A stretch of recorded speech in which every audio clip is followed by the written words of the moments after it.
ठीक है, ये सारे पढ़ लेना, ये जितने 28, 19, 33, 34 एक अधिकार मिनट, है। धरणीय पे क्या चीज? धरणीय 34 34 क्या है विद्युत ये? है ना, 34 बिजली ठीक विद्युत का ठीक। अधिकार।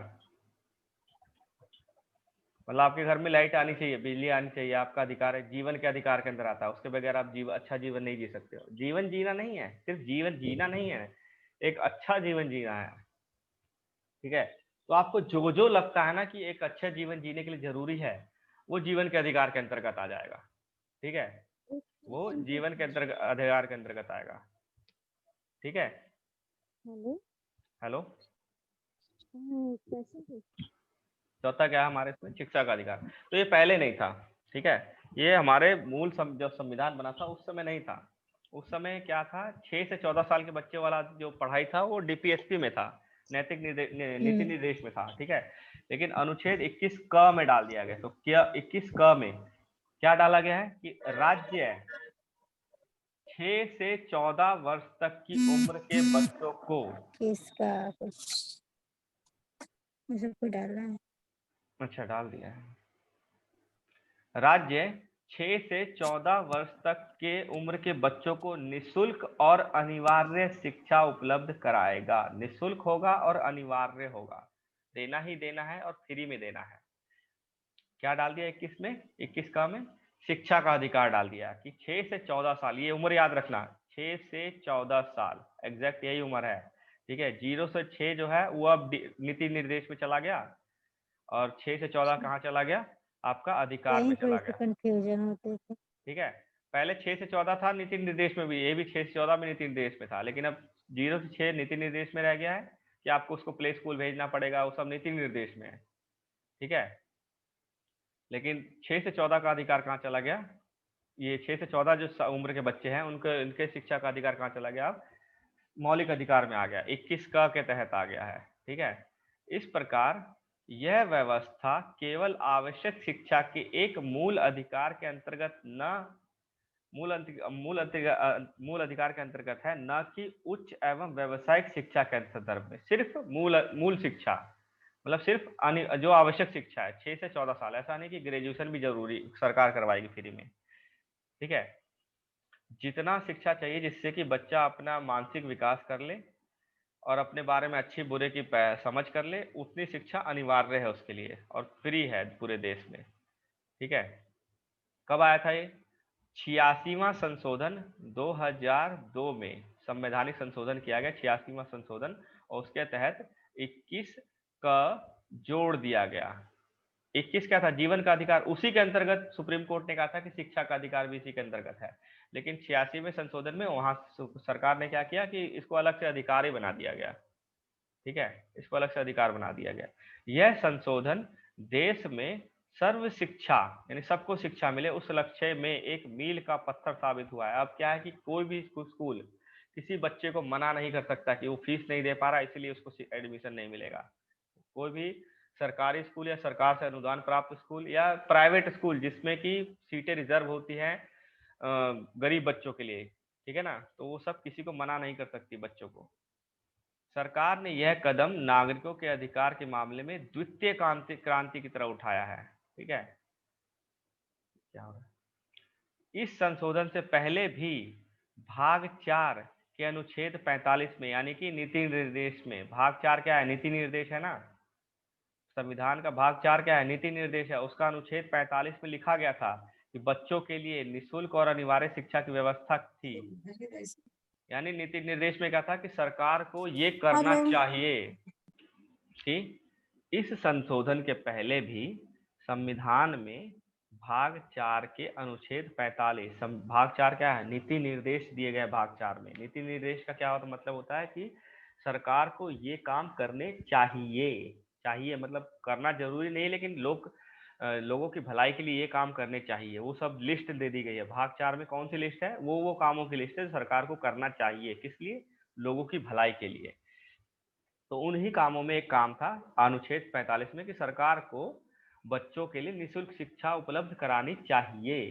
ठीक है, ये नीति निर्देशक में था, तथापि निदेशक सिद्धांत होने के कारण, लेकिन न्यायालय में इसको जरूरी ठहराया नहीं जा सकता। आप न्यायालय में जाके नहीं मांग सकते कि मुझे भी निःशुल्क शिक्षा चाहिए, क्योंकि वो नीति निर्देश में था, उसको न्यायालय में चैलेंज नहीं किया जा सकता था। लेकिन अब उसमें कानूनी प्रावधान की व्यवस्था है। अब अगर किसी को कोई स्कूल मना करता है या राज्य सरकार मना करती है या कोई मना करता है शिक्षा के क्षेत्र, शिक्षा के मामले में, अगर वो बच्चा स्कूल में जा रहा है, उसके पास फीस नहीं है देने के लिए, पढ़ना चाहता है, फीस नहीं है, तो उसको मना नहीं करेगा कोई भी, उसको शिक्षा दी जाएगी, एडमिशन मिलेगा। ठीक है। तो अब अनुच्छेद 45 में भी चेंज कर दिया गया। जब अनुच्छेद 45 से 6 से 14 साल के बच्चों को उठा के अधिकार में डाल दिया गया, तो अनुच्छेद 45 के निदेशक सिद्धांत को बदल दिया गया। अब क्या पढ़ा जाता है? राज्य सभी बच्चों को 14 वर्ष की आयु पूरी होने तक निःशुल्क शिक्षा और अनिवार्य शिक्षा देने के लिए उपबंध करने का प्रयास करेगा। इसमें एक मूल कर्तव्य भी जोड़ दिया गया। 86वें संशोधन में मूल कर्तव्य कहाँ है? क के अंदर है। मूल कर्तव्य जोड़ा गया है कि प्रत्येक नागरिक को का यह कर्तव्य होगा कि वह अपने बच्चों को, जो 6 से 14 साल के बच्चे हैं, उनको शिक्षा प्रदान कराए। तो जो 86वां संशोधन था वो शिक्षा के लिए थे, मेन था। उसने क्या किया? भाग 4 को अमेंड किया, भाग 3 को संशोधित किया, भाग 4 को संशोधित किया और भाग 5 का को संशोधित किया, जो तुम्हारा मूल कर्तव्य है। ठीक है, उसको संशोधित किया। तीनों में, भाग 3 में क्या डाल दिया गया कि 6 से 14 साल के बच्चों को मुफ्त शिक्षा दी जाएगी, मतलब देना पड़ेगा, अधिकार है। भाग 4 में क्या संशोधित किया है? राज्य सभी बच्चों के 14 वर्ष की आयु पूरी होने तक निःशुल्क और अनिवार्य शिक्षा देने के लिए उपबंध करने का प्रयास करेगा। ठीक है, एक बार यहाँ देखो, सॉरी वो तो पुराना संविधान है। और फिर मूल कर्तव्य में जोड़ दिया गया कि लोगों का भी एक कर्तव्य है कि अपने बच्चों को शिक्षा प्रदान करें। ठीक है। उसके बाद 1993 में उच्चतम न्यायालय ने, मतलब ये संशोधन से पहले ही, ये संशोधन जब हुआ था उससे पहले ही 1993 में कौन सा मामला था? उच्चतम न्यायालय ने अनुच्छेद 21 के तहत स्वयं जीवन के अधिकार में प्राथमिक शिक्षा को मूल अधिकार में जोड़ा था। ठीक है। इसमें व्यवस्था की गई थी कि भारत के किसी बच्चे को 14 वर्ष की आयु तक निःशुल्क शिक्षा प्रदान की जाए। ये सुप्रीम कोर्ट ने 1993 में कह दिया था। ठीक है, जीवन के अधिकार के अंदर शिक्षा का अधिकार, जो प्राथमिक शिक्षा का अधिकार भी आता है, 1993 बोला था। और उसके बाद क्या हुआ? इसके उपरांत उसकी शिक्षा का अधिकार आर्थिक क्षमता की सीमा और राज्य के विकास का विषय हो गया है। इस फैसले में न्यायालय ने अपने पूर्व फैसले 1992 में जो फैसला किया था उसमें बदल दिया। उसमें क्या घोषणा की थी कि शिक्षा का अधिकार किसी भी स्तर पर हो, जिसमें व्यावसायिक शिक्षा जैसे चिकित्सा और इंजीनियरिंग भी शामिल है। तो पहले का 1992 में कहा था कि शिक्षा का अधिकार में सब शिक्षा शामिल है, चाहे वो इंजीनियरिंग हो या डॉक्टरी हो, कुछ भी हो। लेकिन 1993 में कहा नहीं, प्राथमिक शिक्षा तक ही, सिर्फ प्राथमिक शिक्षा तक। ठीक है, सिर्फ प्राथमिक शिक्षा तक उसमें आएगा, शिक्षा के अधिकार में, मतलब जीवन के अधिकार में आएगा। लेकिन फिर उसके बाद क्या हुआ? चेंजेस हो गया। तो 2002 में पूरा 2002 में संशोधन ही हो गया संविधान का, 86वां संशोधन हुआ और उसको जरूरत ही नहीं पड़ी 21 की। अब 21 का एक आर्टिकल अलग से बन गया। ठीक है, तो अनुच्छेद 21A के अनुसरण में क्या कहा गया? संसद ने बच्चों को निःशुल्क और अनिवार्य शिक्षा का अधिकार, राइट टू एजुकेशन अधिनियम 2009 बनाया। 2002 में संविधान संशोधित हुआ और इस संशोधन के तहत फिर 2009 में एक अधिनियम बना, राइट टू एजुकेशन अधिनियम 2009। इस अधिनियम के तहत अंतर्गत यह व्यवस्था की गई, क्या व्यवस्था की गई कि 14 वर्ष की आयु तक के प्रत्येक बच्चे को संतोषजनक, समुचित गुणवत्ता वाली पूर्णकालिक प्रारंभिक शिक्षा एक ऐसे औपचारिक विद्यालय जिसमें कि अनिवार्य परिपाटियों एवं मानकों का पालन किया जाता हो, में प्राप्त करने का अधिकार है। अभी हिंदी लिखा हो गया है, आप समझो इसको, कि प्रत्येक बच्चे को, जो 14 साल की उम्र तक के प्रत्येक बच्चे को समुचित गुणवत्ता वाले, मतलब क्वालिटी, सिर्फ एजुकेशन, वहां पे सिर्फ एडमिशन में नाम लिखवाना नहीं है, उसको क्वालिटी एजुकेशन देना है, गुणवत्ता वाला एजुकेशन देना है। ठीक है, संतोषजनक और समुचित गुणवत्ता वाली पूर्णकालिक प्रारंभिक शिक्षा उसको दी जाए। कहाँ दी जाए? वो विद्यालय ऐसा होना चाहिए, औपचारिक विद्यालय होना चाहिए, जिसमें कि अनिवार्य परिपाटी और मानकों का पालन किया जा रहा हो। ठीक है, वो पूरा एक स्टैंडर्ड होना चाहिए उस स्कूल का। ऐसा नहीं कि आपने, अच्छा एक प्राइवेट स्कूल है, मान लो कोई प्राइवेट स्कूल है जिसमें कि मान लो कि बोला गया कि आपको इसमें सीटें देनी, बच्चों का एडमिशन देना है, तो प्राइवेट स्कूल ने 2 बिल्डिंग बनाई। एक बिल्डिंग में उसको भेज रहा है जिसमें कि जो बच्चे पैसा दे के आ रहे हैं, और एक छोटी सी बिल्डिंग बना ली जिसमें खाली रूम बना दिए और टाट बिछा दिया, दरी बिछा दी, उसमें जो फ्री वाले बच्चे उनको भेज दिया जा रहा है। तो ये नहीं होगा। वो स्कूल ऐसा होना चाहिए जिसमें पूरे मानकों का पालन किया जा रहा हो, जो मानक यहाँ है वही मानक यहाँ है होने चाहिए, ठीक है। वो कोई डिफरेंशिएट नहीं कर सकता उसमें स्कूल बच्चों के लिए, जो फ्री में पढ़ने वाले बच्चे हैं उनको अलग क्लास में या अलग बिल्डिंग में नहीं बिठाएगा, उन्हीं उसी जगह बिठाएगा जहाँ पे बाकी स्टैंडर्ड फॉलो किया जा रहा है, ठीक है। यह विधान इस दृष्टि से अधिनियमित किया गया कि समानता, सामाजिक न्याय और लोकतंत्र के मूल्यों के साथ ही न्यायपूर्ण और मानवीय समाज निर्माण का लक्ष्य सभी को समावेशी प्रारंभिक शिक्षा प्रदान करके किया जा सके। मतलब क्यों किया गया? ताकि प्रारंभिक शिक्षा मिलेगा तभी लोग न्याय, समाजवाद, समानता और लोकतंत्र को समझेंगे, ठीक है, इसलिए किया गया था ये सब कुछ। उसके बाद आता है आर्टिकल 22। आर्टिकल 22 में क्या है? निरोध एवं गिरफ्तारी के से संरक्षण। देखो आर्टिकल 20 और आर्टिकल 22 में कंफ्यूज नहीं होना, ठीक है। ज्यादातर कंफ्यूजन इन दो आर्टिकल में होती है, आर्टिकल 20 में और आर्टिकल 22 में।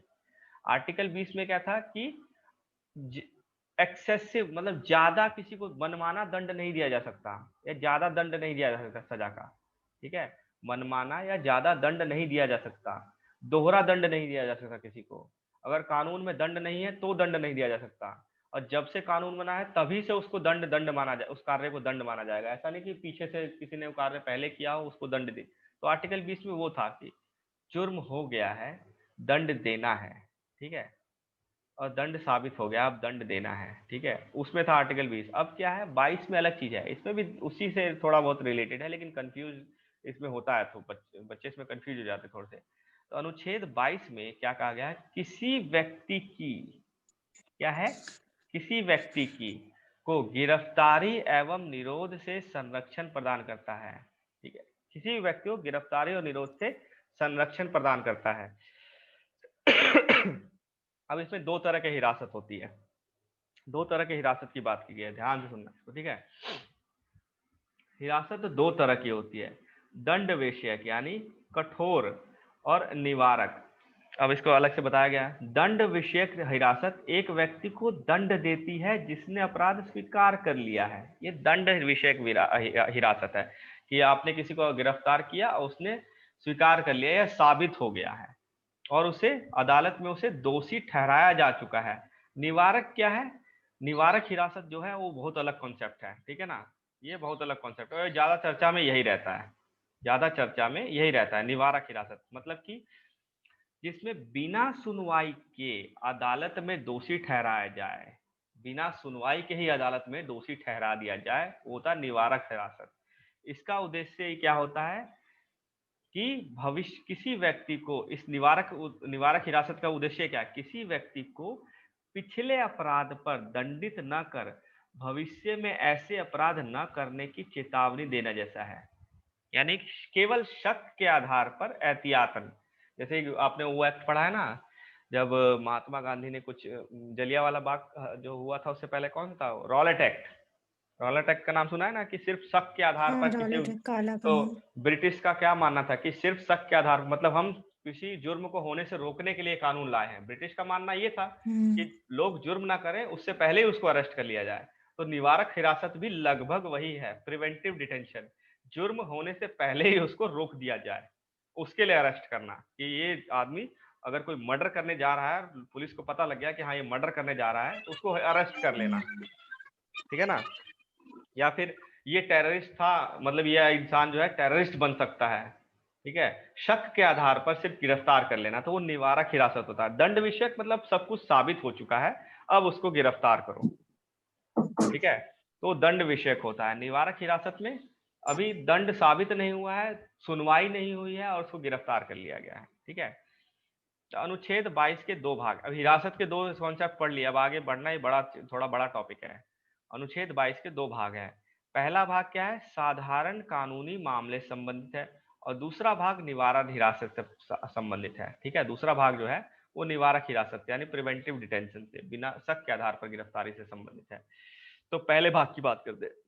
अनुच्छेद 22 का पहला भाग उस व्यक्ति को जिसे साधारण कानून के तहत हिरासत में लिया गया है, मान लीजिए कि चोरी की थी उसने, तो उसके साधारण कानून है, आईपीसी बना हुआ है, सीआरपीसी बना हुआ है, ठीक है। ये सब कानून बने हुए हैं। इसके तहत क्या है कि चोरी की है तो इसको गिरफ्तार करना है। तो साधारण कानून के तहत हिरासत में ले लिया पुलिस ने, लेकिन उस व्यक्ति को ये अधिकार है, कौन कौन से अधिकार हैं वो नीचे दिए गए हैं। जिसको गिरफ्तार किया गया उसको अधिकार है, अगर किसी घर पुलिस जाती है और उसको अरेस्ट कर रही है तो उसको अधिकार है। पहला अधिकार, किस आधार पर गिरफ्तार कर रहे हो मुझे, आधार क्या है आपका गिरफ्तार करने का, वो मुझे सूचित करो, मुझे बताओ किस आधार पे। ऐसा नहीं पुलिस आए चलो हमारे साथ आपको गिरफ्तार किया जा रहा है, किस आधार पे, नहीं हम नहीं बताएंगे, वो गलत है। उसका अधिकार है जानना किस आधार पे गिरफ्तार किया जा रहा है। विधि व्यवसायी से परामर्श, यानी वकील, विधि व्यवसाय मतलब, विधि व्यवसाय मतलब जो कानूनी जो वकील होता है, वकील से परामर्श और प्रतिरक्षा कराने का अधिकार, वो उसको वकील हायर करने का अधिकार है, वो वकील से परामर्श ले सकता है। अगर वो गिरफ्तार भी हो गया है तो भी उसको वकील से बात करने का अधिकार है। तीसरा, जिसको गिरफ्तार किया गया है उसको दंडाधिकारी यानी मजिस्ट्रेट के सामने सम्मुख जब गिरफ्तार किया उससे 24 घंटे के अंदर, ठीक है, जैसे 24 तारीख को, सॉरी 2 तारीख को 12 बजे गिरफ्तार किया गया, तो अगले दिन 12 बजे से पहले पहले उसको मजिस्ट्रेट के सामने लाना पड़ेगा। लेकिन अगर वो यात्रा में समय लग रहा है, मान लीजिए उसको गिरफ्तार किया गया लखनऊ से और लाया जा रहा है दिल्ली, तो जितनी यात्रा में समय लगेगा ना उसको काउंट नहीं किया जाएगा बस, ठीक है। जैसे अगर मान लो पटना में गिरफ्तार किया गया है और पटना में ही मजिस्ट्रेट है तो उसको 24 घंटे के अंदर सामने लाना पड़ेगा, ठीक है ना। लेकिन अगर गिरफ्तार किया गया है उसको पश्चिमी चंपारण में और लाना है उसको पटना, तो और बीच में आने जाने में उसको टाइम लग रहा है, ट्रैफिक है, कुछ मामला है, तो उसमें वो टाइम को काउंट नहीं किया जाएगा। यात्रा के समय को हटा के बाकी जो समय है उसमें 24 घंटे के अंदर उसको दंडाधिकारी के सामने लाया जाएगा। और दंडाधिकारी द्वारा बिना अतिरिक्त निरोध दिए 24 घंटे में रिहा करने का अधिकार भी, अगर दंडाधिकारी इसको बोल रहा है कि हाँ इसको आप रख नहीं सकते, अब इसको मतलब कि अब कस्टडी में नहीं ले सकते हो, तो उसको छोड़ना पड़ेगा, उसको 24 घंटे के अंदर उसको छोड़ना पड़ेगा। निरोध मतलब कस्टडी में रखने का अधिकार। तो अगर दंडाधिकारी ने ऐसा कोई उसको पुलिस को नहीं बोला है उसको कस्टडी में रखने के लिए, पुलिस कस्टडी या जुडिशियल कस्टडी की बात नहीं कर रहा है, अगर दंडाधिकारी उसने कुछ फैसला नहीं किया है तो पुलिस को 24 घंटे के अंदर उसको छोड़ना भी पड़ेगा, ठीक है। तो ये अधिकार दिए गए थे अनुच्छेद 22 में, जिसको साधारण तरीके से गिरफ्तार किया गया है, ठीक है ना। जिसको साधारण, निवारक हिरासत नहीं है, साधारण तरीके से अगर गिरफ्तार किया गया तो ये चीज है।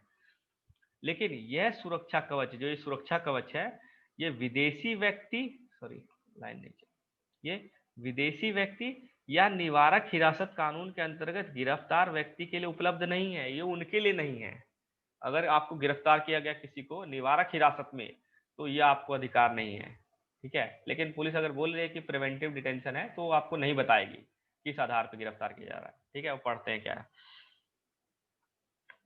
उच्चतम न्यायालय ने, सुप्रीम कोर्ट ने यह व्यवस्था भी दी है, यह व्यवस्था दे दी है कि अनुच्छेद 22 का प्रथम भाग यानी गिरफ्तारी और निरोध का जो है न्यायालय है कि प्रथम भाग गिरफ्तारी और निरोध, न्यायालय के आदेश के अंतर्गत गिरफ्तारी, जन अधिकार गिरफ्तारी, आयकर न देने पर गिरफ्तारी और विदेशी के पकड़े जाने पर लागू नहीं होता।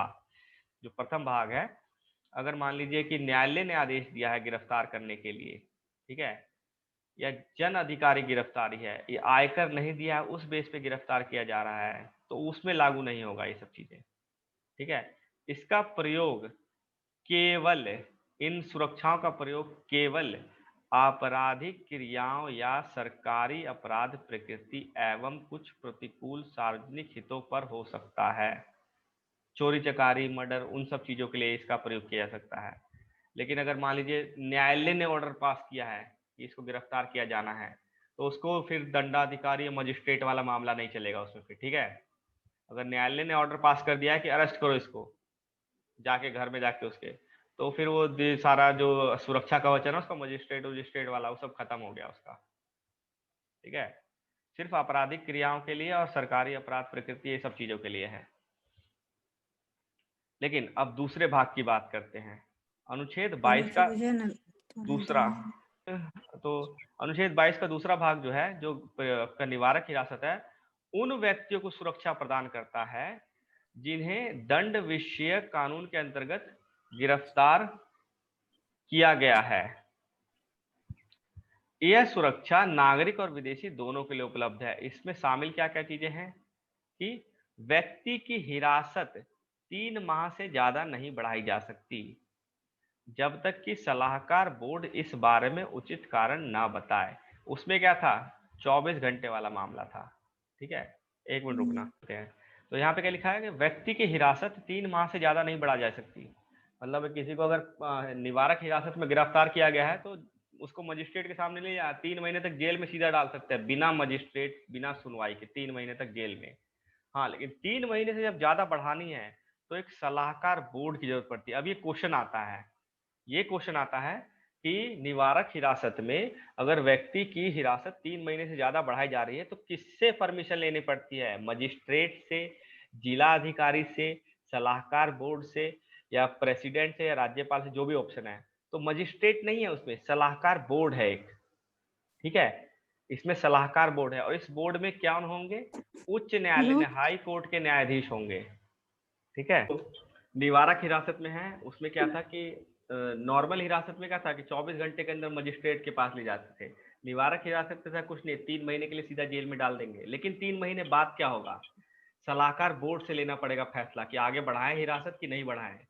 और इस बोर्ड में कौन होंगे, उच्च न्यायालय के न्यायाधीश होंगे। ये क्वेश्चन आता है पीटी में कि निवारक हिरासत में जब 3 महीने के बाद सजा बढ़ाई जाती है तो किससे परमिशन लेनी पड़ती है, तो इस सलाहकार बोर्ड से परमिशन लेनी पड़ती है, मजिस्ट्रेट से नहीं लेनी पड़ती, सलाहकार बोर्ड से लेनी पड़ती है। और सलाहकार बोर्ड में कौन होते हैं, हाई कोर्ट के जज होते हैं। ठीक है, दूसरा दूसरा क्या है, ये मतलब एक तरह से संरक्षण उनको वो दिया गया ना, थोड़ा सा अधिकार दे दिया गया जिनको अरेस्ट किया गया है। अगर आप किसी को बिना बताए अरेस्ट किया गया है कि वो जुर्म ना करे भविष्य में और उसको 3 महीने के जेल में डाल देगा तो उसको कुछ तो सुरक्षा दी जानी चाहिए। तो 3 महीने तक उसको, 3 महीने के बाद उसको सुरक्षा शुरू हो जाएगी। ठीक है, दूसरा क्या है, अगर उसको कस्टडी में लिया गया है तो उसका आधार संबंधित व्यक्ति को बताया जाना चाहिए। उसको नहीं बताना, संबंधित व्यक्ति को बताना चाहिए। हालांकि सार्वजनिक हित में होगा, अगर कोई चीज छुपाना तो छुपा भी सकती है। अगर पुलिस को लगेगा कि किस लिए इसको गिरफ्तार कर रहे हैं, बताना जरूरी नहीं है और सही नहीं है बताना, तो पुलिस इसको गुप्त भी रख सकती है। ठीक है, निरोध कस्टडी में अगर लिया जा रहा है उसको, तो उसका आधार किस आधार पे कस्टडी में लिया जा रहा है, संबंधित व्यक्ति को बताया जाना चाहिए। लेकिन अगर सार्वजनिक हितों में वो नहीं है, वो सार्वजनिक हित के अगेंस्ट है वो बात बताना, तो उसको बताना आवश्यक नहीं भी है। तीसरा अधिकार क्या है, उसको निरोध वाले व्यक्ति जिसको कस्टडी दिया गया है, जिसको कस्टडी में लिया गया है, उसको अधिकार है कि वो कस्टडी के आदेश के विरुद्ध अपना प्रतिवेदन करे। ठीक है,